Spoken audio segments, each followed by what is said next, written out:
ایک دن ایک یہودی حضرت علی رضی اللہ تعالیٰ عنہ کے پاس آئے اور کہا کہ اے علی، میں تمہارے ساتھ علم کا مقابلہ کرنا چاہتا ہوں۔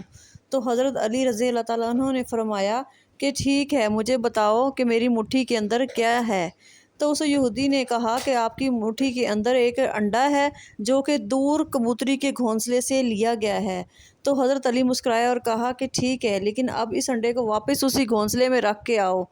تو یہودی نے کہا کہ معذرت معاف کریں، میرے پاس اتنا علم نہیں ہے کہ میں اس کو واپس اس گھونسلے میں رکھ سکوں۔ تو حضرت علی نے فرمایا کہ آپ کو یہ علم کیسے حاصل ہوا؟ تو یہودی نے بتایا کہ مجھے یہ علم جو ہے میرے نفس کے خلاف چلنے سے حاصل ہوا، کہ جو میرا نفس کہتا ہے میں اس کے خلاف چلتا ہوں۔ تو حضرت علی مسکرائے اور کہا کہ اس وقت تمہارا نفس کیا کہہ رہا ہے؟ تو یہودی کہتا کہ مجھے اس وقت میرا نفس کہہ رہا ہے کہ کلمہ نہ پڑھوں۔ تو حضرت علی رضی اللہ تعالیٰ عنہ وہ مسکرائے اور فرمایا کہ تم اپنے نفس کے الٹ چلو اور کلمہ پڑھ لو۔ تو اس یہودی نے کلمہ پڑھ لیا اور مسلمان